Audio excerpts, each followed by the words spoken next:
What's up, guys? Welcome to Daily Dose of Reddit. This is your host, Zach, and today's subreddit is r/EntitledParents. This story's called, Entitled Father Tries to Kick Me Out of University. My freshman year, I was roommates with a guy who had fairly well-off parents. Let's call him John. John was a child actor, and although he isn't one you'd recognize immediately, he's played side characters on some big sitcoms and did some voice acting on some pretty popular kid shows. His parents hold him to very high expectations and were very strict with him and his acting. So when he got into our university, which is considered a top 10 university globally, his parents held him to that same standard, which for a now liberated young adult with almost no maturity, he did the exact opposite of everything he should have done. He slept all day, partied all night, never studied and didn't go to class, etc. Yet when his parents would call him to check up on him, I would always be mentioned in the conversations. They needed to make sure that I was a good influence on their son. They would tell him, they would consistently ask if I was partying often, doing drugs, bringing girls over late into the night, pretty much everything he was doing.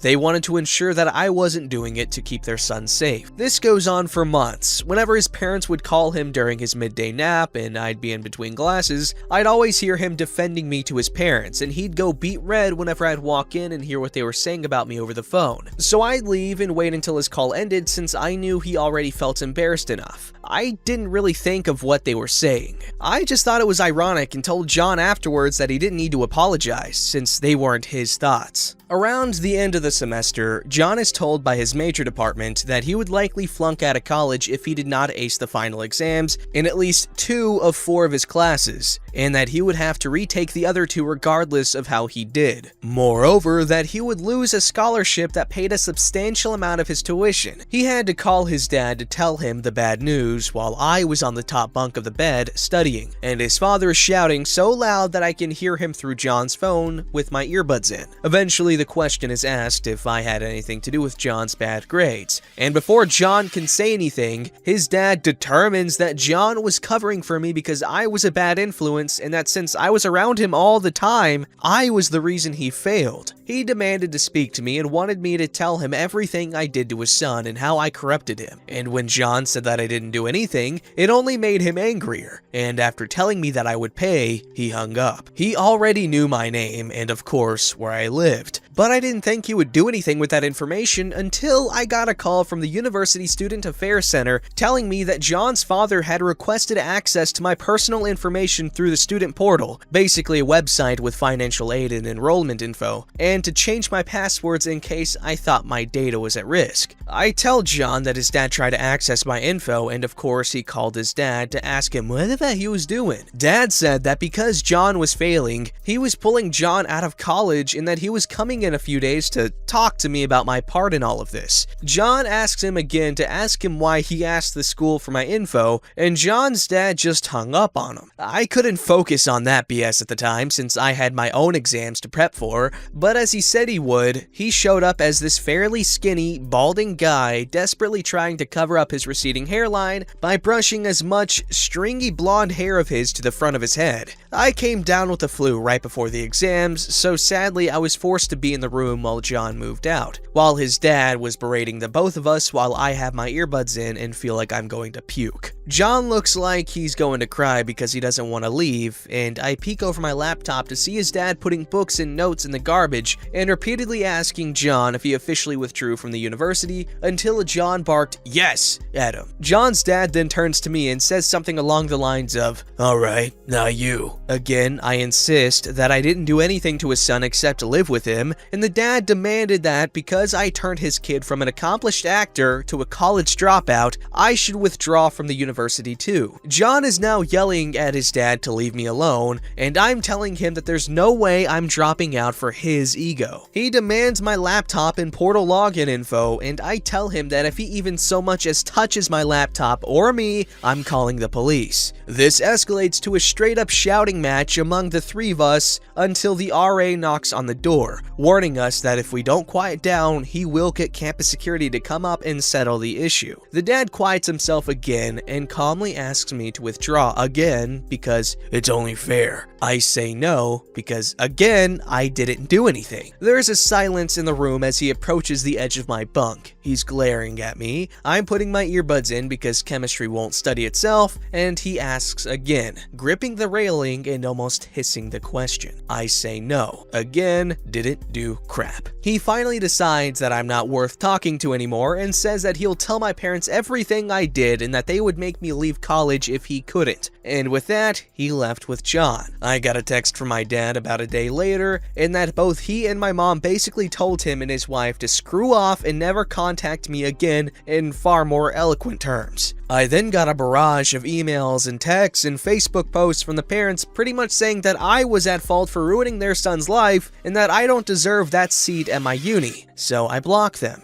Every now and then my parents would get Facebook messages or emails. They were ignored. John Angry reacted my graduation pics on Facebook a few months ago, so out of paranoia that they were spying on me through his account, I blocked him too. I hope he understands. Okay, wow. First of all, good on John for being responsible for his irresponsibility. He's way more mature than his parents, that's sad, but also kind of telling because usually child actors are child actors because their parents want them to be child actors. I'm not saying that it doesn't take talent to be a child actor because it does. Acting isn't necessarily as easy as you think, but honestly, a lot of child actors are just puppets for the higher-ups in their lives, but that's a topic for another day. But, yeah, this is a good story. His parents are crazy, but John's a good dude. John's a good dude. This story's called Entitled Mother Wants to Talk to My Manager. I own my own business. I have my own small online business in which I make custom activity books for kids. It's a decent business, and for the most part, parents are nice because they understand that a commission-based business is a lot on anyone. Nonetheless, a teenager in college. I'm 17. I posted on Choosing Beggars a day or two ago about a parent who was upset that I wouldn't take her offer to make a 40-page book for $15. That's 40 hours of work, and the cost for a 40-page book is typically $50. She, however, was convinced that her mommy blog would generate enough customers to make up the difference. She said I was talented for a minority and was generally rude and condescending. I woke up this morning to another email from her. I checked it and found that she was going on another rant about my irresponsible business choices. She said I was letting an opportunity slip through my fingers that could cause me a boom in business. She said that she was only trying to help, and if I didn't want the help, she'd be sure to give my business a negative review. I told her if she's so confident about her exposure, I'll give her a coupon code to post on her blog, and if I get 10 orders of $15 or more, I'll refund her original purchase. I didn't receive a reply for a while, so I figured she realized it was stupid and that she would stop bothering me. Well, no. I got an extremely long email back. In the email, she said I was rude and she would never purchase from me again. She sent a screenshot of a post on her blog in which she basically put my business on blast. She finished the email asking me to send her my manager's email so she could file a formal complaint. Ma'am, I'm 17. I'm in college and I eat ham in a can right out of the can. I know that doesn't seem like much, but I run this myself. I emailed her back to say I run my own business. I don't have a manager. I am my manager. She called me a liar and said I obviously had to have someone managing me since I was a minority. She said there was no way a minority could run a business as decent as mine on their own. I emailed her back and told her I would screenshot these racist remarks and post it in the comment section of her blog post if she wouldn't leave me alone. I told her she was a terrible customer and I won't be taking orders from her again. And I made sure to end the email with, "Sincerely, management." Not a dramatic ending, but this lady was extremely ridiculous and I couldn't believe it. Wow. What does the minority have to do with business? What? I'll have y'all know that a lot of big businesses, like the big businesses are run by minorities. That's right. The Jews, they control everything. I'm just kidding.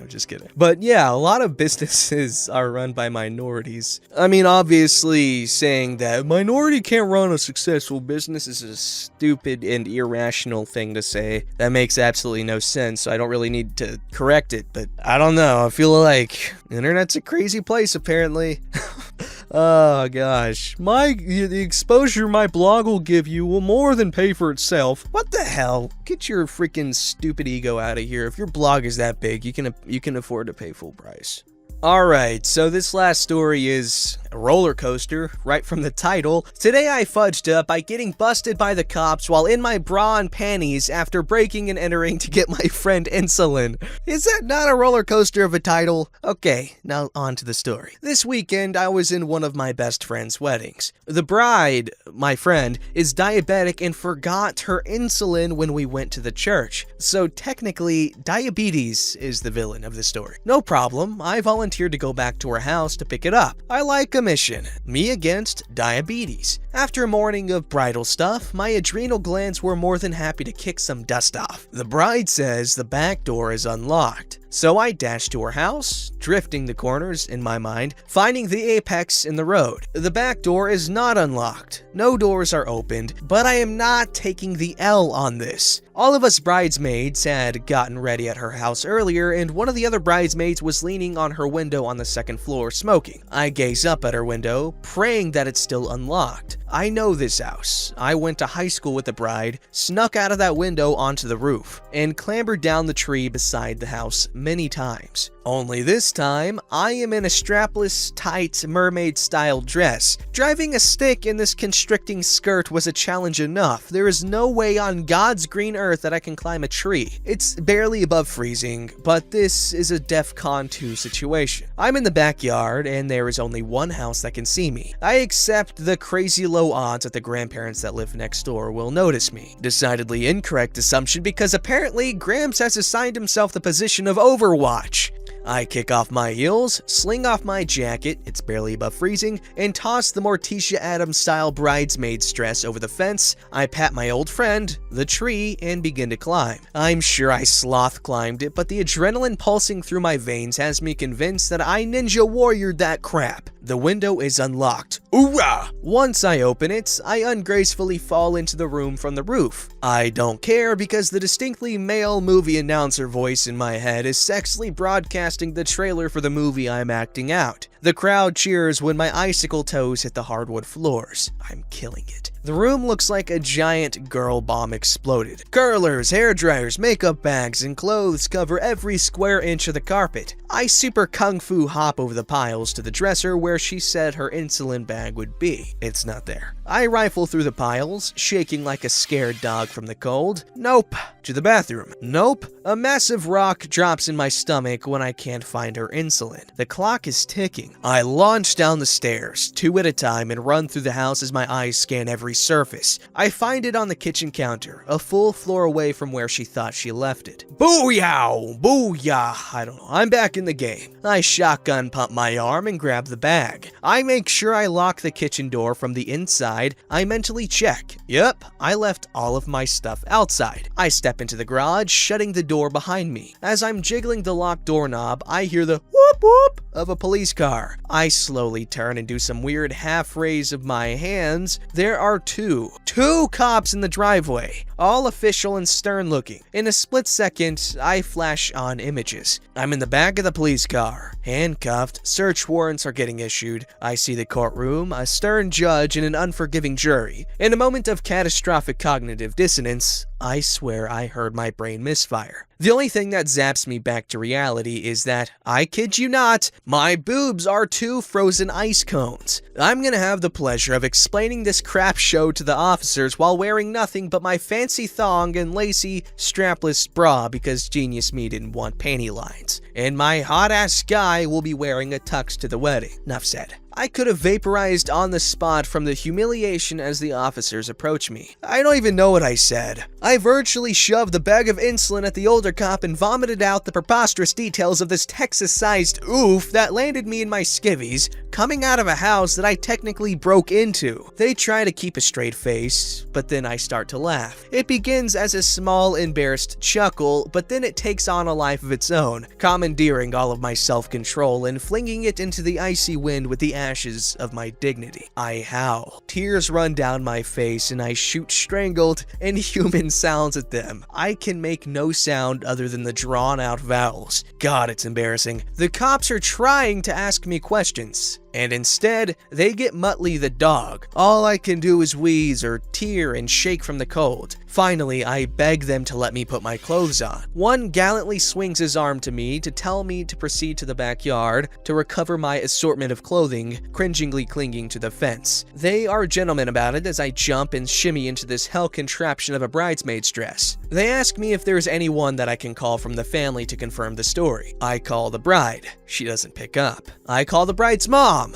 She doesn't pick up. I call the love of my life. He picks up on the first ring. God, I love that man. He doesn't know why I left the church, but immediately goes into solve this crap fast mode. He gets the bride's dad. It gets sorted. My guy is waiting in the parking lot when I pull up. Panic rolls across his face when he sees me, thinking I've been crying. I laugh the rest of my makeup off with him when I tell him the story. We're getting married soon, and I think the bride should have to perform a commensurate task to climbing a tree in freezing weather in her underwear. I'm definitely taking suggestions. This all happened in a decently small town. This story has ripped through the gossip mill like Taco Bell through the colon. My oldest brother is apparently friends with a young cop that I could never make myself look in the eye. Yep, never living this down, and I'm never more grateful to have moved away. Also, LPT, I'm an idiot, so maybe you all know this, but don't hand your phone to the police. Put the call on speaker or show them the text from your hand. Do not physically place your property in the care of the police. Advice from a law student who is more than happy to lecture me for 20 minutes at the reception. Also, they include a little funny edit. Thanks everyone, it's been a fantastic ride. Quick link to the r/ask legal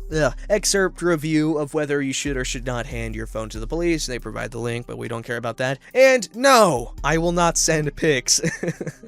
Okay, well, anyways, that right there is the friend that you don't ever want not to be your friend, okay? First of all, the writing in this story was fantastic, okay? Very good job. And that is a good friend. Though someone that would go through those lengths to make sure that you don't die, that's something you gotta keep in your life. That is a ride or die, basically. Weddings are a chaotic time in people's lives, and I'm sure you guys all have some crazy wedding stories if you've been married. So share down below. I'm curious. I know people love sharing crazy wedding stories or anything similar. Don't forget to like, subscribe, and hit that bell to never miss an episode.